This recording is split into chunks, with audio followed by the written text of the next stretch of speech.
Hello everyone, कैसे हो आप सब लोग। Welcome back. हम आज से स्टार्ट करने जा रहे हैं दिसंबर 20 एग्जाम्स के लिए सिक्योरिटीज लॉज वाले सब्जेक्ट में जो आईसीएसआई ने सप्लीमेंट्स इशू किए हैं, जहां major part of the supplement document which consist of 78 pages, उसमें से मेजर पार्ट जो है वो है ऑलमोस्ट सभी चैप्टर्स में उन्होंने कुछ केस लॉज डिस्कस किए हैं, हमें प्रोवाइड किए जो रियल केस लॉज हैं, एक्चुअल में जो हुआ है। और उन्हीं के पहले बताए हैं फैक्ट और फिर बताए हैं डिसीजन क्या दिया सेबी ने या सिक्योरिटीज अपीलेट ट्रिब्यूनल ने या अथॉरिटीज ने। तो एक्चुअली हमने अब चैप्टर पढ़ लिया, हमने अब लॉ पढ़ लिया और अब हम लॉ से आगे बढ़कर प्रैक्टिकल एंगल पर जा रहे हैं कि रियलिटी में होता क्या है और how the regulators, how the courts, how the quasi judicial authorities treat those cases. तो हम आज से वो डिस्कस करेंगे। हर दिन मैं आपको अराउंड 1 आवर का लेक्चर अवेलेबल करवाऊंगा हमारे यूट्यूब चैनल पर। तो आप रेगुलरली इन्हें देखें और वो केस लॉज का स्टडी मटेरियल ऑलरेडी सबके पास अब तो है, तो आप वो केस लॉज डेली पढ़ें और विद इन 7 to 8 डेज हम ये पूरा सप्लीमेंट कंप्लीट कर लेंगे 1 आवर अ डे।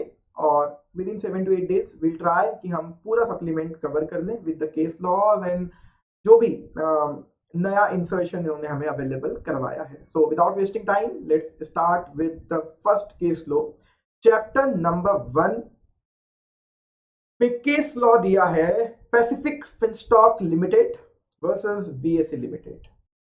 तो एक्चुअली केस था पैसिफिक फिनस्टॉक लिमिटेड का और ऑब्वियस है जब बीएसई ने उनके अगेंस्ट में डिसीजन दिया तो ये चले गए सिक्योरिटीज अपीलेट ट्रिब्यूनल में। तो अपील करने वाला कहलाता है अपीलेंट और जिसके डिसीजन के अगेंस्ट में आपने अपील की है जनरली हम उसे कहते हैं रिस्पोंडेंट। तो दो ही नाम होंगे, अपीलेंट एंड रिस्पोंडेंट। जो रिलीफ मांगने गया है दैट इज अपीलेंट पैसिफिक और जिसके ऑर्डर के अगेंस्ट में हम अपील करने गए हैं that is respondent. And what is the appellate authority, that is set के पास गए अपील करने। मैटर क्या हुआ वो हम समझते हैं।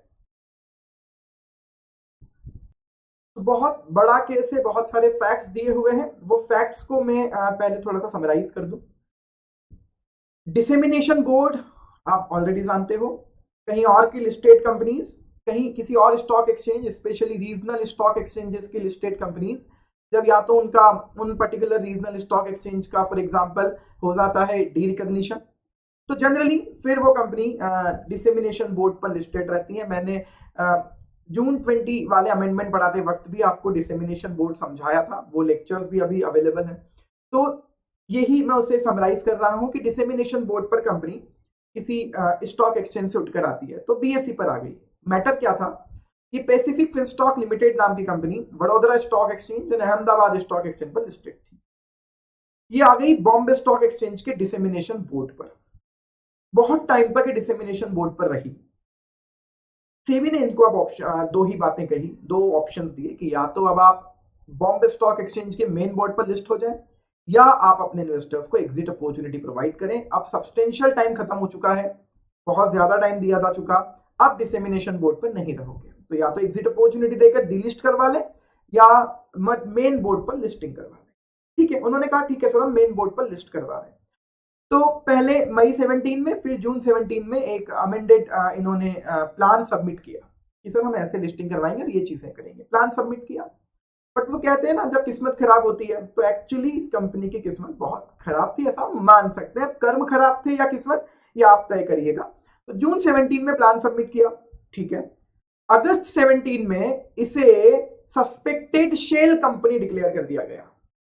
शेल कंपनी लाइक जिनका कोई एग्जिस्टेंस नहीं, केवल ऑन पेपर बनी हुई है, ना तो कोई काम कर रही है ना कोई एक्चुअल में एग्जिस्टेंस है, तो शेल कंपनी डिक्लेयर किया गया। इन्होंने इस ऑर्डर के अगेंस्ट में अपील की, अपील को डिसमिस कर दिया गया कि नहीं भैया तो शेल ही मानेंगे। और फिर वापस कहा गया कि भैया फ्रेश लिस्टिंग के लिए अप्लाई करो बॉम्बे स्टॉक एक्सचेंज के पास। उन्होंने बोला ठीक है सर फ्रेश लिस्टिंग के लिए अप्लाई करो। अब फ्रेश लिस्टिंग के लिए अप्लाई किया। अक्टूबर 17 में होल टाइम मेंबर ने क्या कहा कि फॉरेंसिक ऑडिट करवाओ पहले इनका, इस लिस्टिंग की अप्रूवल देने के पहले ऑफिसर का ऑर्डर आया फॉरेंसिक ऑडिट करवाओ टू डिटेक्ट द फ्रॉड्स, तो हमें लग रहा था कि फ्रॉड्स किए आपने बहुत, फॉरेंसिक ऑडिट्स करवाई जाए, और जब तक फॉरेंसिक ऑडिट पेंडिंग है हम आपको लिस्टिंग नहीं देंगे, लीजिए हो गई किस्मत खराब। ठीक है, फिर फॉरेंसिक ऑडिट चल ही रहा था, टाइम लगता है फॉरेंसिक ऑडिट में, चल रहा था। सितंबर 2019 में कंपनी के प्रमोटर्स डायरेक्टर्स को मार्केट एक्सेस करने से डिबार कर दिया। ठीक है, अब आप बोल रहे हो इतना कुछ हमें क्यों सिखा रहे हो, फिर मैं आपको बताता हूं, अभी तो मैं आपको सारे फैक्ट आसानी से बता रहा हूं, ये वहां बहुत बड़े पैराग्राफ्स में लिखे हुए हैं। एक्चुअली आप जानते हो कि जब मेन बोर्ड पर लिस्टिंग के लिए अप्लाई कर रहे होंगे तब सब कुछ देखा जाएगा, आप लोगों को डिबार तो नहीं किया है, और ऑब्वियस है हर स्टॉक एक्सचेंज के अपने भी इंटरनल बायलॉज होते हैं, तो वो सब आपको प्रूव करना है पहले, तभी आपको लिस्टिंग की इन प्रिंसिपल अप्रूवल मिलेगी, तभी डिबार हो गए। ठीक है, हालांकि कंपनी ने बोला कि सर आप तो आज बोल रहे हो, इन्हें तो अप्रैल 2019 में ही कंपनी से रिजाइन कर दिया था, तो वो भले ही डिबार हुए हैं किसी और गलती की वजह से, हमारा क्या लेना देना, अप्रैल 19 में डिबार कर दिया था, हमने इन्हें हटा दिया था, मतलब इन्होंने रिजाइन कर दिया था, हमने आपको इंटीमेट भी कर दिया था। ठीक है, और सर फरवरी 19 में तो हमारा शेल का टैग भी रिमूव कर दिया।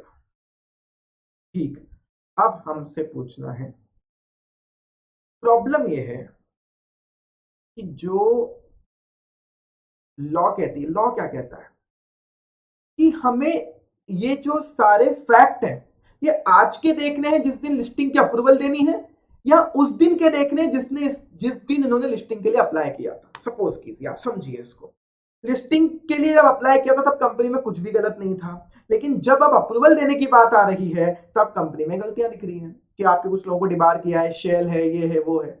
इन्होंने आर्ग्यू किया कि सर स्टेटस देखा जाए लिस्टिंग एप्लीकेशन फाइल करने वाले दिन का, आज का स्टेटस क्यों देखोगे, तो उसी चीज का बस केस है। बीएसई ने तो आज का स्टेटस देखकर लिस्टिंग करने से मना कर दिया, चूंकि लिस्टिंग करने से मना कर दिया, रिजेक्शन के डिसीजन के अगेंस्ट में चले गए सैट। आप जानते हैं लिस्टिंग की एप्लीकेशन रिजेक्ट जब होती है तो आपको राइट होता है कंपनी को कि वो सैट में अपील कर दे, उन्होंने कर दी, अब डिसीजन ये पढ़ना है कि सैट ने क्या कहा। ठीक, सैट ने फेवर स्टॉक एक्सचेंज के फेवर में ही दिया और कहा कि उन्होंने कुछ भी गलत नहीं किया, बिल्कुल फैक्ट देखे जाए लिस्टिंग एप्लीकेशन वाले दिन, लेकिन वो दूसरे फैक्ट डायरेक्टर एटसेट्रा से रिलेटेड फैक्ट तो आज के ही देखे जाएंगे। जब आज अगर आपके कुछ डायरेक्टर्स गलतियां कर रहे हैं, इन्वॉल्व हैं गलत चीजों में, तो हम आंखें बंद करके थोड़ी आपको आज लिस्टिंग दे सकते हैं। देखो आप भी समझते हो, इवन अकाउंट में कहते हैं event occurring after balance sheet date, तो भैया उस दिन आपकी लिस्टिंग में सब कुछ सही था, अभी तक अप्रूवल तो नहीं थी, अब जब अप्रूवल देने के पहले हमारे सामने कमियां आ गई, क्यों कंसिडर ना करें, कंसिडर करेंगे, राइट। इतना टिपिकल ये केस है, ये सारे यहां फैक्ट दिए हुए हैं केस के। अगस्त 2019 में बीएसई का ऑर्डर था जहां उनकी एप्लीकेशन को रिजेक्ट कर दिया गया। फैक्ट आई होप मैं सारे फैक्ट आपको बता चुका, ठीक है, वो आप चाहें तो एक बार पढ़ लीजिए। अब हमें देखना है, ये होल टाइम मेंबर ने कहा फॉरेंसिक ऑडिट रिपोर्ट आने दो, प्रमोटर डिबार हो गए, फिर उन्होंने कहा कि हमने तो मई 19 में ही आपको बता दिया कि था कि हमारे अप्रैल 19 में दोनों डायरेक्टरों ने रिजाइन कर दिया है, लेकिन एक प्रॉब्लम और हो गई। क्या प्रॉब्लम हो गई, दोनों रिस्पॉन्स फाइल कर दिए, ये रिस्पॉन्स फाइल कर दिए थे कि सर दोनों कमियां अब नहीं बची हैं, हमने उन्हें हटा दिया है लोगों को अप्रैल 2019 में ही, और शेल का टैग भी रिमूव हो गया, लेकिन इसके बाद भी क्या निकल कर आया, one of the promoter Jayesh Raichandbhai Thakkar continued to remain as the promoter of the company in spite of being debarred by SEBI। गलती है फिर कंपनी कि अभी तक ये कंपनी में डिबार कर दिया जबकि इनको, and therefore the direct listing requirement आप कंप्लाई नहीं करते, इसलिए एप्लीकेशन रिजेक्ट की गई। ये इसके बॉम्बे स्टॉक एक्सचेंज का आर्ग्यूमेंट। अब ट्रिब्यूनल के सामने ग्राउंड क्या था, किस ग्राउंड पर अपील की, law which was applied on the date when the listing application was filed could alone be considered। बोले सर उस दिन का देखो ना जब मैंने अप्लाई किया था, और उस दिन सर को ऐसा डिस्प्यूट भी नहीं था, और sir subsequent norm subsequent amendment consider थोड़ी करने हैं, लिस्टिंग जिस दिन लिस्टिंग के लिए अप्लाई किया उस दिन के फैक्ट देखिए। लेकिन however the status of the director promoter are required to be considered on the date of passing of the order। अब सुन लो आप, रूल क्या है, रूल ये है, अगर आपको रूल ही पढ़ना है ना तो आप ये पढ़िए, रूल यहां लिखा है,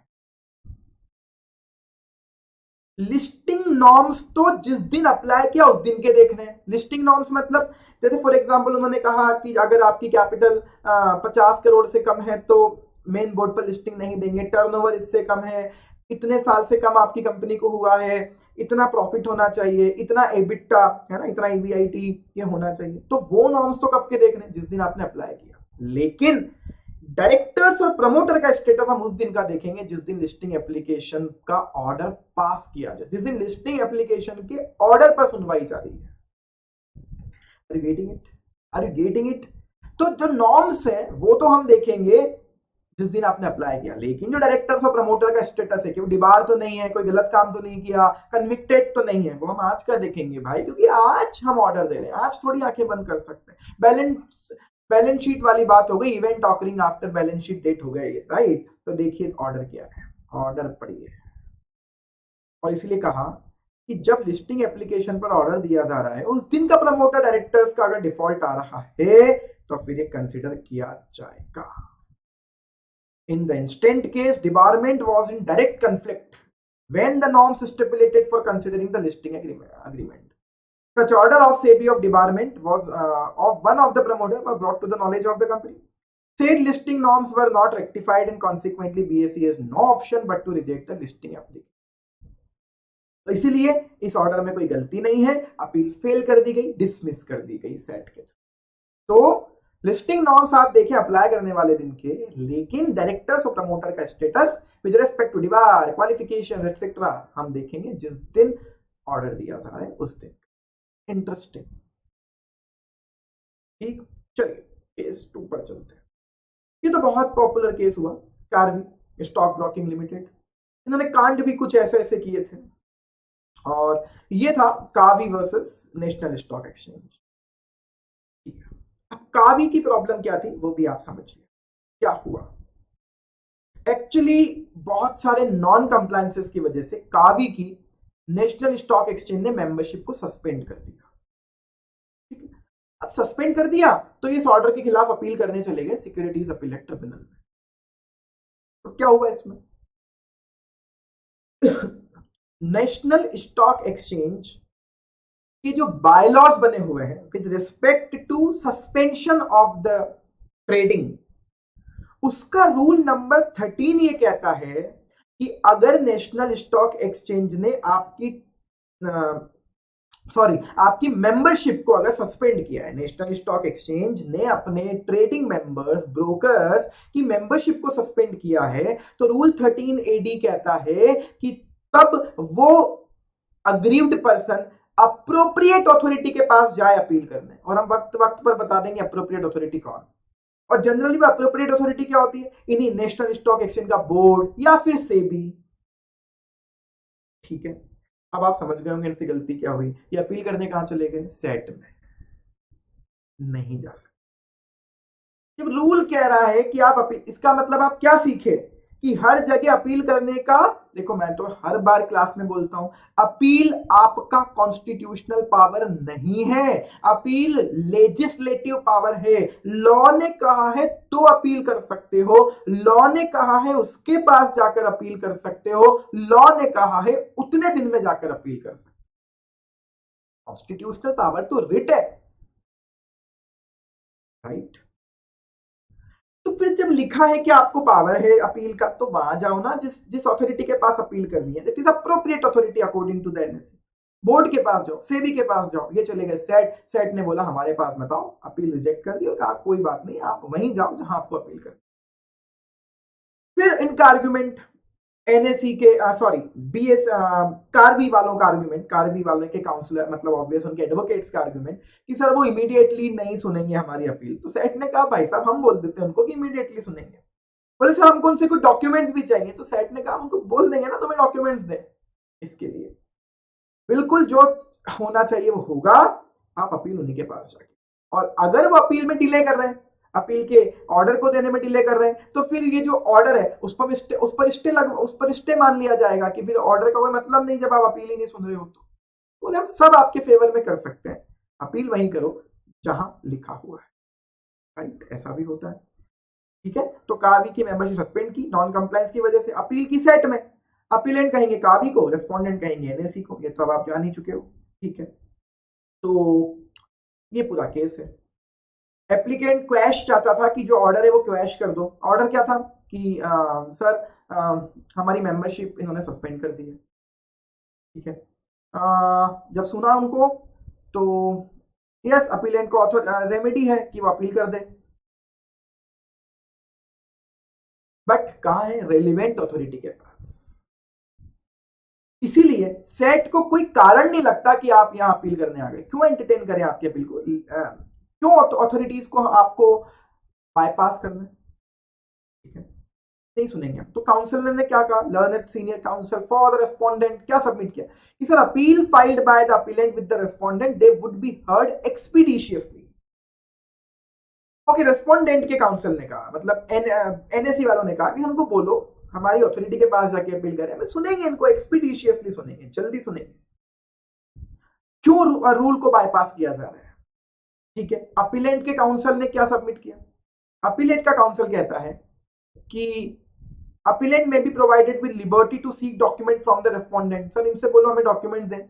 सेट ने कहा कि हमें कोई इसमें हिचकिचाहट नहीं है, हमें कोई आपत्ति नहीं है, आप बिल्कुल बोले, रेस्पोंडेंट आपको डॉक्यूमेंट देंगे, उस डॉक्यूमेंट का आपको इंस्पेक्शन करना है तो करने देंगे। ठीक है, और इसीलिए कहा कि आपको जो अपील करने का राइट बिल्कुल है, लेकिन रूल 13AD क्या कहता है कि अपील होनी चाहिए रिलेवेंट अथॉरिटी के पास। ये रहा वर्ड, और रेलिवेंट अथॉरिटी के पास जाओ, और अगर वो ना सुने within the time period तो decision on the temporary stay to the impugned order may be taken by the relevant authority. नहीं सुन रहे ना अगर वो आपकी बात, तो फिर हम रेलिवेंट अथॉरिटी को बोल रहे हैं कि उन्हें फिर इस ऑर्डर पर स्टे लगाना चाहिए। भाई आपने उनकी सस्पेंशन कर दिया, आप सुनवाई भी नहीं कर रहे हो अपील की, तो फिर हम बिल्कुल उन्हें बोल रहे हैं कि आप फिर इस ऑर्डर को स्टे लगाओ। नहीं है आपका सस्पेंशन उतने दिन तक जितने दिन तक आप अपील नहीं सुन रहे हो या आप डिले कर रहे हो। ठीक, बट अपील वही करो जहां लॉ में लिखा। राइट, चलिए अब आते हैं लेसन 2। बहुत सारे केसेस हैं लेसन 2 में, क्योंकि ऑब्वियस सेबी एक्ट है चैप्टर नंबर 2। चैप्टर नंबर 1 तो SCRA था, securities contract regulation act. SEBI act अब आप जानते हैं, यहां तो बहुत सारे केसेस हैं, बट बहुत इंटरेस्टिंग केसेस हमें पढ़ाए जा रहे हैं। एन रविचंद्रन वर्सेस सेबी का केस है। Whole time member of the SEBI ने डिसीजन दिया था। अभी डिसीजन क्या था ये भी आप समझ लें। ये बहुत, this is one of my favourite decision made by SEBI. मुझे डिसीजन बहुत अच्छा लगा था जब आया था तब भी। KLG कैपिटल सर्विसेज नाम की एक कंपनी थी, है ना, ये KLG capital services limited, KLG capital services limited नाम की कंपनी थी। इसमें इनसाइडर ट्रेडिंग का एक एलिगेशन लगा कि इस कंपनी के शेयर्स में इनसाइडर ट्रेडिंग हुई है, और आरोप किस पे लगा, एन रविचंद्रन पर। इनके अलावा और भी लोग थे, लेकिन हमारे लिए अभी केस एन रविचंद्रन जी का है। तो एन रविचंद्रन जी भी उस आरोप में इन्वॉल्व थे कि आपने इनसाइडर ट्रेडिंग करी है, you were involved in the insider trading, this was the allegation made on N Ravichandran. ठीक है, केस का डिसीजन आया, गलती साबित हुई, केस का डिसीजन आया, सेबी ने 5 साल के लिए डिबार कर दिया किसको, एन रविचंद्रन जी को। किस चीज से, फ्रॉम बाइंग, सेलिंग और otherwise dealing in securities market. Now you are debarred from buying, selling और otherwise dealing in the securities market. ठीक है, 5 साल के लिए डिबार मान लिया सर। अब क्या हुआ फिर, अब एक्चुअली ट्विस्ट यहां है, एन रविचंद्रन जी के पास रिलायंस इंडस्ट्रीज लिमिटेड के भी शेयर थे, KGL के तो थे ही, रिलायंस इंडस्ट्रीज लिमिटेड के भी काफी फैला हुआ व्यापार है एन रविचंद्रन जी का शेयर्स में। तो एन रविचंद्रन जी के पास रिलायंस इंडस्ट्रीज लिमिटेड के भी शेयर्स थे। ओके, तो क्या हुआ, अब उसी बीच में क्या हुआ कि इनका जो डिपार्टमेंट चल रहा था, और इसी बीच में फॉर एग्जांपल 2018 से 2023 तक का डिपार्टमेंट है। अब 2020 में ही रिलायंस इंडस्ट्रीज लिमिटेड का राइट इश्यू आया, तो रविचंद्रन जी ने सेबी को कहा कि सर एक बात बताइए, राइट इश्यू में भी शेयर नहीं लेने दोगे क्या मुझे। तो बेसिकली आपके मैटर पर बात करूं, आपकी मेंटेलिटी के अकॉर्डिंग, तो हाँ सर बाइंग, सेलिंग, डीलिंग है, नहीं करने देना चाहिए। और इन्होंने सेबी से रिक्वेस्ट की। अब देखिए प्रैक्टिकल लाइफ क्या होती है। रविचंद्रन जी का कॉन्फिडेंस, उनकी पॉजिटिविटी आप देखिए। उन्होंने सेबी को जाकर रिक्वेस्ट की कि सर राइट इश्यू में तो पार्टिसिपेट करने दो, ये बाइंग, सेलिंग, डीलिंग थोड़ी है, ये तो कॉर्पोरेट एक्शन मिल रहा है सर, उसमें तो पार्टिसिपेट करने दो। आपका आंसर आप मन में सोच रहे होंगे कि सेबी ने अलाउ किया होगा, नहीं अलाउ किया होगा, वो तो अलग बात है कि निकलेगा क्या, और वो आपके लिए फिर बेंचमार्क बन जाएगा कि हाँ मतलब डिपार्टमेंट अगर बाइंग सेलिंग डीलिंग का है और इस बीच में राइट इशू आ रहा है तो अलाउ होगा या नहीं होगा उसमें पार्टिसिपेट करना, ये डिसीजन के बाद आप याद रख लीजिएगा। रविचंद्रन जी एक बेंचमार्क केस लो लेकर आ गए आपके लिए। तो बोले सर मेरे पास रिलायंस के शेयर्स हैं, रिलायंस का सर राइट इशू आया, अब सर मैं पार्टिसिपेट करना चाहता हूं, सर पार्टिसिपेट करने दो सर। ठीक है, पहला तो ये रिलीफ मांगी। दूसरी रिलीफ क्या मांगी कि सर मेरे पास कुछ फिजिकल शेयर्स पड़े हुए हैं, मैं उन्हें इलेक्ट्रॉनिक में डीमैट में कन्वर्ट करना चाहता हूं। फिर वही बात, बाइंग सेलिंग डीलिंग में इंक्लूड है क्या? अब आप सुनिए सेबी के डिसीजन। सेबी ने राइट इशू के रेस्पेक्ट में कहा कि भैया ये कॉर्पोरेट एक्शन मान रहे हैं हम, ऑब्वियस कॉर्पोरेट एक्शन है, टेक्निकली अलाउ करना चाहिए। सेबी ने कहा राइट इशू में आप पार्टिसिपेट कर लो, अलाउ कर लो। ठीक, बधाई हो। During the department from buying selling और dealing in the securities market, during the department right issue आया, आप खरीद सकते। ठीक है, सेबी ने अलाउ किया, फिर उससे बोला कि यहां ज्यादा तेज मत चलना, तुम्हारे पास जितना इंटाइटलमेंट है वो खरीदने की छूट दे रहे हैं, इसके अलावा और कोई डील मत करना। ठीक है, दूसरा ऐसा नहीं किसी थर्ड पर्सन ने अपना राइट रिनाउंस कर दिया, तुमने उसके शेयर्स भी खरीद लिए, अपने शेयर्स खरीदने का राइट दे रहे हैं, किसी के रिनाउंस करवा के मत खरीद ले। ठीक, बढ़िया, इसको तो फिर अलाउ कर ही दिया होगा। यस, सेबी ने कहा कि हमें जहां तक समझ में आता है conversion of shares does not dilute restraint, हमें नहीं लगता कि जो पाबंदी इन पर लगाई है वो पाबंदी पर कोई फर्क पड़ेगा, अगर हम इन्हें कन्वर्ट करवाने की परमिशन देंगे तो करवा लीजिए आप, ड्यूरिंग द डिपार्टमेंट कन्वर्ट करवा लो, कन्वर्जन ही तो करवा लो, मींस फिजिकल टू इलेक्ट्रॉनिक बोले करवा लो, हमें लगता है does not dilute restraint, word याद रखिएगा। राइट इशू कॉर्पोरेट एक्शन है, पार्टिसिपेट कर लीजिए, खुद के राइट खरीदना, रिनाउंस वाले मत खरीदना दूसरों से, और conversion into demat does not dilute restraint. ठीक, तो एन रविचंद्रन जी का केस है, डिबार किया था रविचंद्रन जी के बिहाफ पर, फिर 28 मई 2020 को उनके एडवोकेट गए, रविचंद्रन जी ने सबमिट किया कि सर मेरे पास रिलायंस के शेयर है, 20 मई से 3 जून तक का ये सब्सक्रिप्शन पीरियड है, सर अलाउ करो सर मैं अप्लाई कर दूं, और फर्दर रिक्वेस्ट किया कि मैं अपने फिजिकल शेयर कन्वर्ट करवाना चाहता हूं सर डीमैट में। सेबी का ऑर्डर क्या था?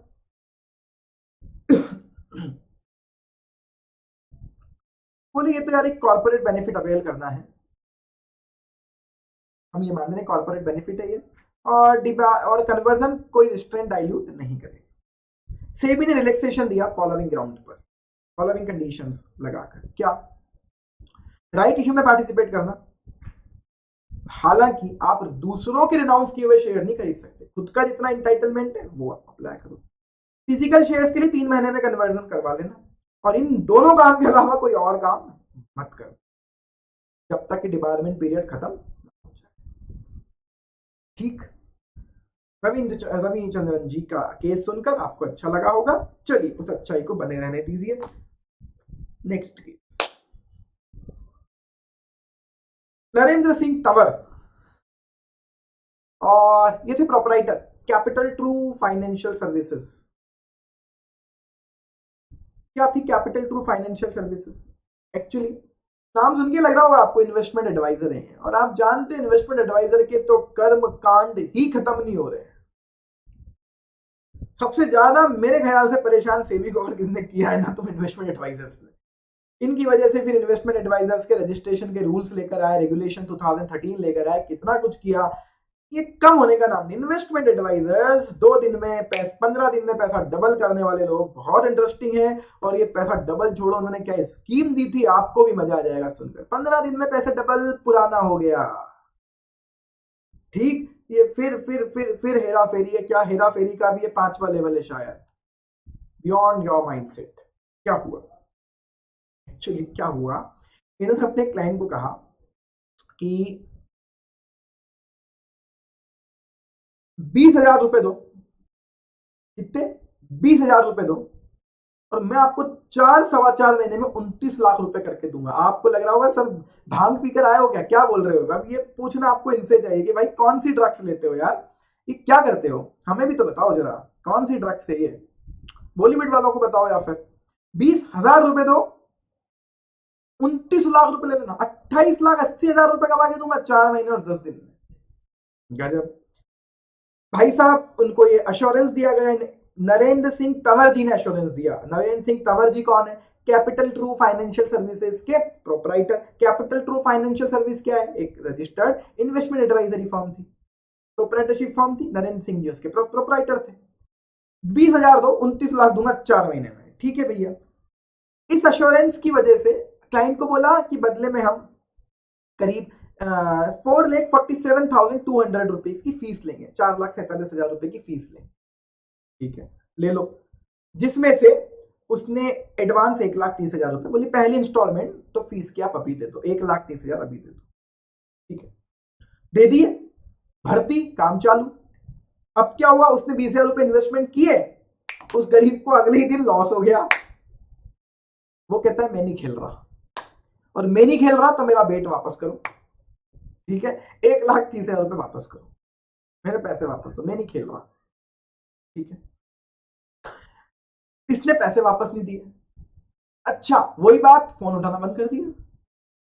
15 दिन में पैसे डबल ऐसे ही होते हैं, फोन उठाना बंद कर दिया। ठीक, भाई साहब ने क्या किया, जो मतलब कस्टमर थे, जो क्लाइंट थे, उन्होंने क्या किया, स्कोर्स पर गए, कंप्लेन कर दी।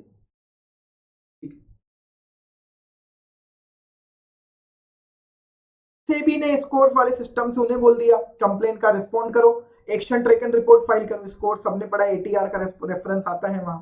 ठीक है, कुछ नहीं हुआ भाई साहब। अब सेबी के पास मैटर जब गया तो सेबी ने ये फैक्ट निकाले और फॉलोइंग डायरेक्शंस दिए। जब ऑब्वियस ये इंक्वायरी हुई, ऑब्वियस ये कंप्लेन गई स्कोर्स के थ्रू, तो सेबी ने फिर क्या क्या डिसीजन, आप जानते हो सेबी ने अगेंस्ट में डिसीजन दिए होंगे, ये नॉर्मल है।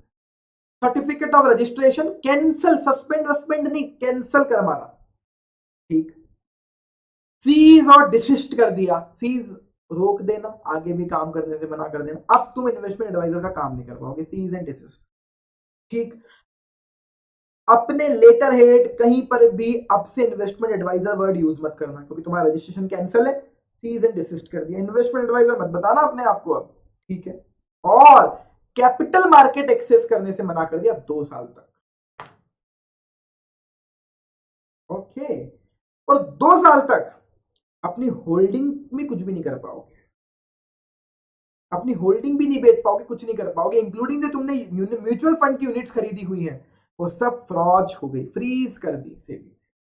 ऐसे ही आते हैं ये ठिकाने, ऐसे ठिकाने लगते हैं।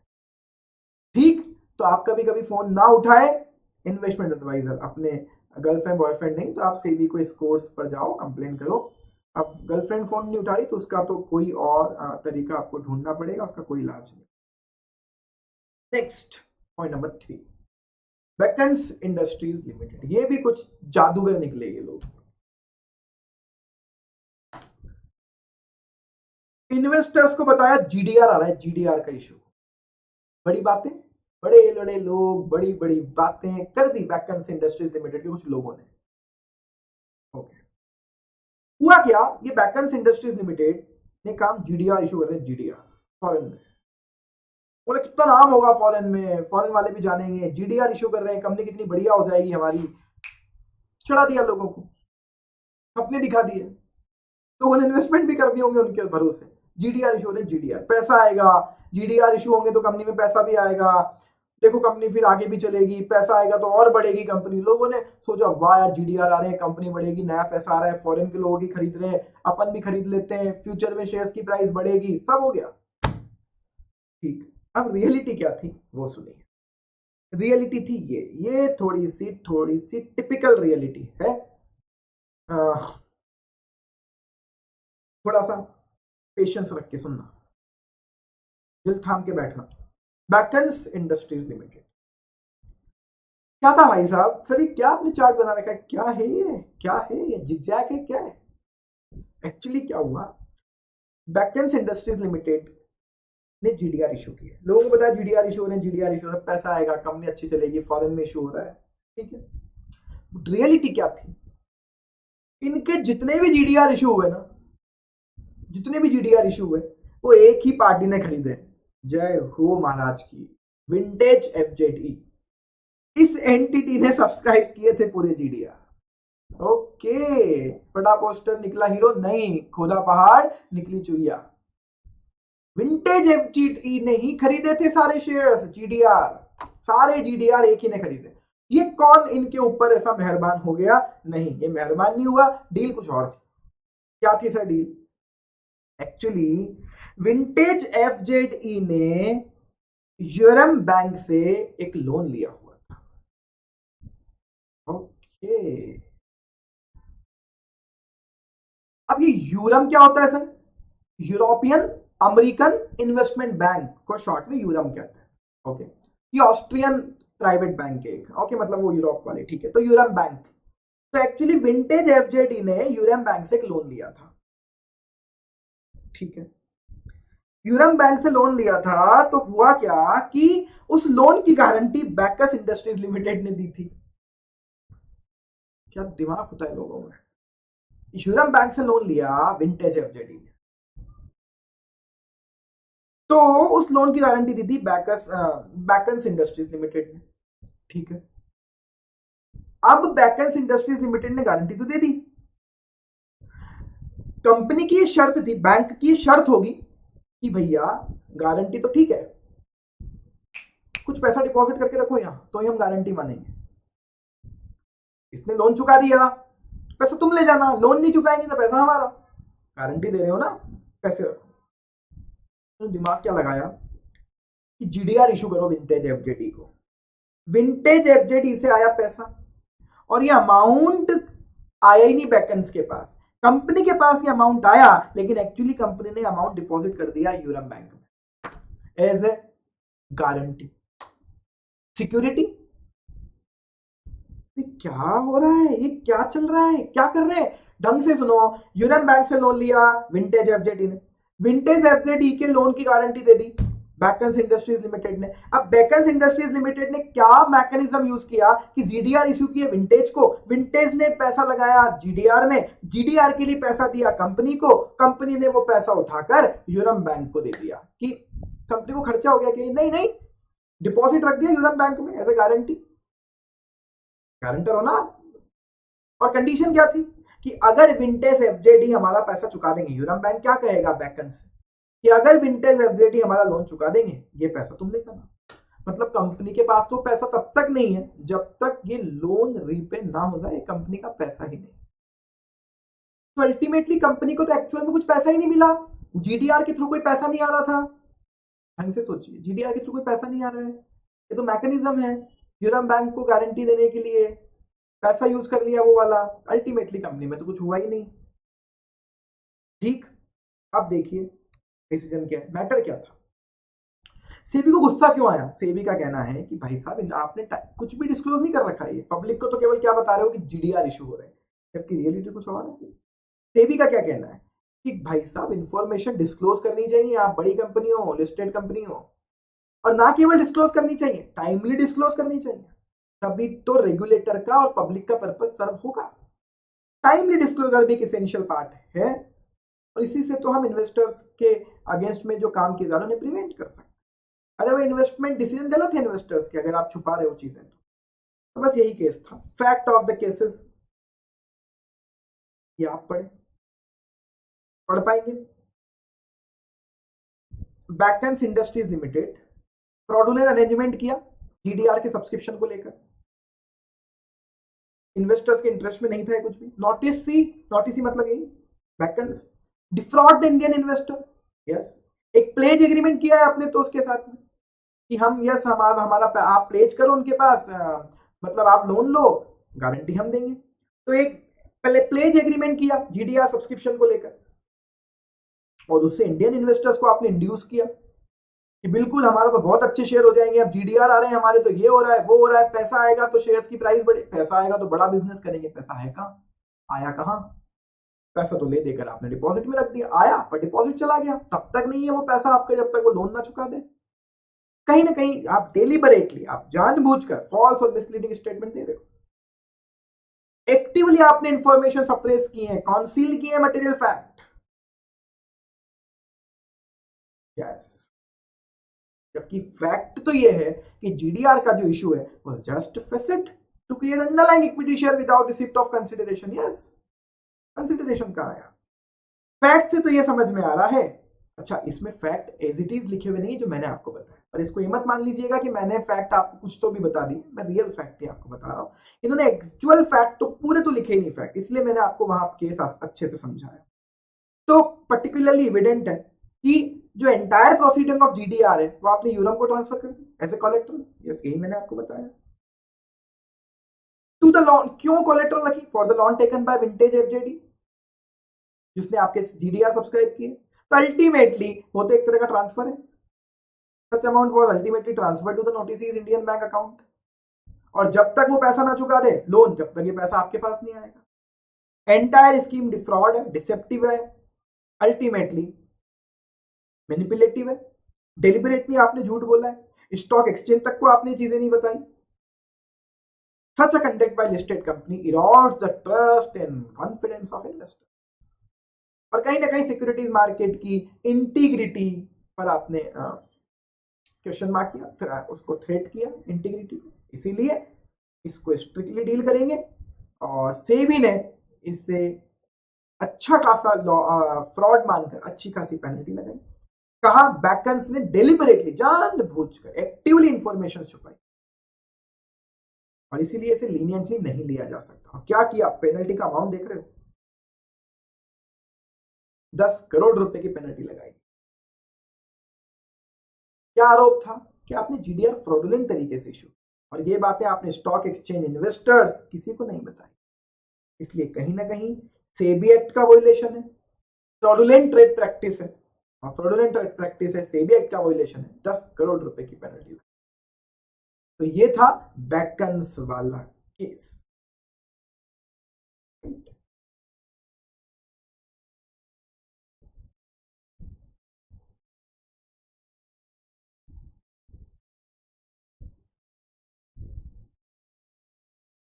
यही आगे वही गुरमीत सिंह, आईएएस सुखीजा और मिस्टर एचएस आनंद, ये सब इन्वॉल्व थे। तो यही आगे केस में भी यही सेम केस है, मतलब वही इन लोगों के खिलाफ भी नोटिस ने भी वायलेशन किया है ना, ऑब्वियस है, क्योंकि कंपनी गलत नहीं करती। आप पर्दे के पीछे कौन? लिफ्टिंग ऑफ द वेल हुआ, और फाइनली ये बोला गया।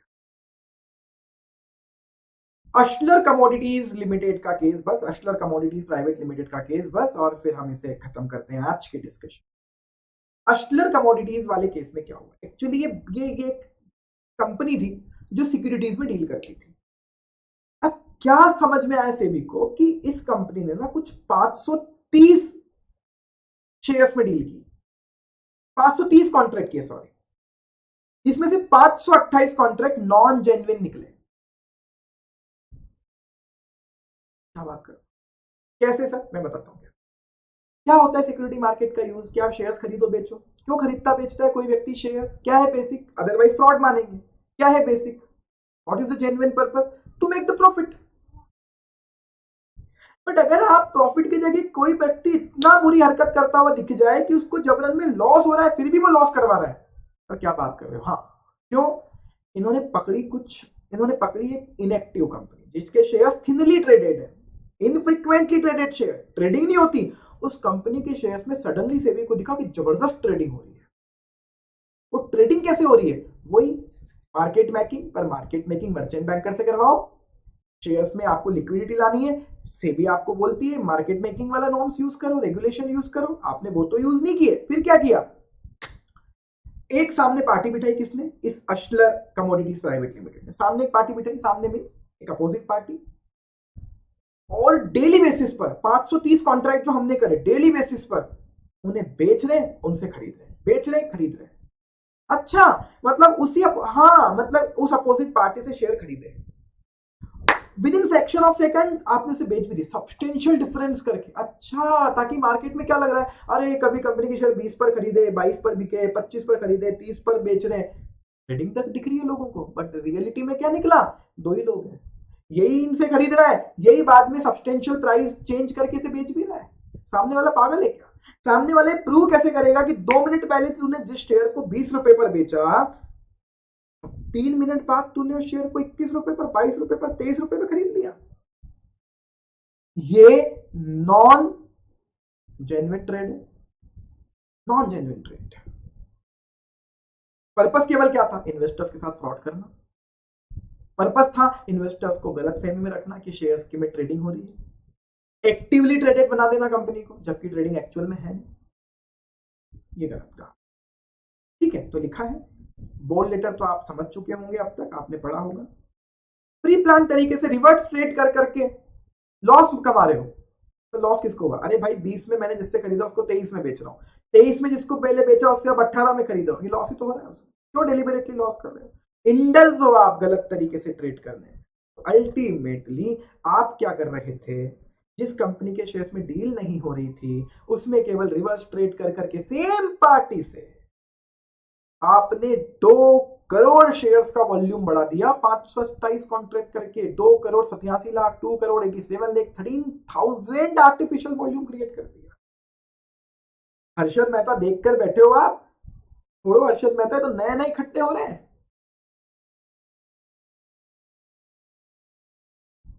पॉजिटिव क्लोज आउट डिफरेंस भी दिख रहा है 8 करोड़ का, ठीक है, अपोजिट पार्टी को तो लॉस दिख रहा होगा।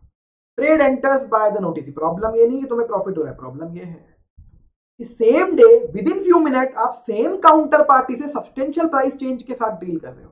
सेम काउंटर पार्टी से आपने शेयर खरीदा, उसी काउंटर पार्टी को 30 सेकंड बाद शेयर बेच दिया सब्सटेंशियल चेंज करके। और वो पार्टी प्रूव भी कैसे करेगी कि क्या रीजन था सब्सटेंशियल चेंज का? इन्होंने क्या कहा, सेक्शन 15H लगाया, फ्रॉडुलेंट ट्रेड प्रैक्टिस बोला और कहा आप गलत है, मिसलीडिंग कर रहे हो। जिस कंपनी के शेयर्स में ट्रेडिंग नहीं हो रही आप उसके शेयर्स में ट्रेडिंग करके एक्टिवली ट्रेडिंग उसे बनाने की कोशिश कर रहे हो गलत तरीके से। ये तरीका सही नहीं है, मार्केट मेकिंग से करवाओ, वो सही तरीका है। ये गलत तरीका है, एक्सेप्टेबल नहीं है।